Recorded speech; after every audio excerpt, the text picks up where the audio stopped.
ஒன்றிய பாஜக அரசு தொழிலாளர்கள் மற்றும் விவசாயிகள் விரோத நடவடிக்கைகளுக்கு எதிராக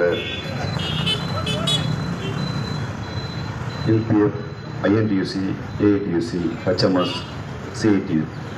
ஏஐசியூடியு, டிஎம்எஸ், எம்எல்எஃப், யூடிஇசி, எஸ்டிடியு போன்ற தொழிற்சங்கங்கள் மற்றும் ஐக்கிய விவசாயிகள் முன்னணி ஒருங்கிணைத்து நடத்துகிற வருகிற 12ஆம் தேதி நடத்துகிற நாடு தழுவிய மறியல் மற்றும் போராட்டத்திற்கு வெளிச்சேர்க்கிற முகமாக நடக்கிற இந்த திருமுறை கூட்டத்திற்கு தோழர்கள் ஒருங்கிணைத்து கொண்டிருக்கிற மரியாதைக்குரிய தமிழ்ச்சனவர்களுக்கும் அவர்களுக்கு துணையாக நிற்கிற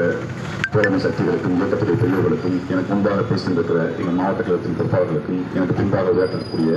அண்ணன் ஆறுமுகம் உள்ளிட்ட அத்தனை தோழர்களுக்கும் என்னுடைய பணிவான வணக்கம் தெரிவித்துக் கொண்டு இந்த நாட்டுடைய பிரதமராக நரேந்திர மோடிகள் 2வது முறை பொறுப்பேற்ற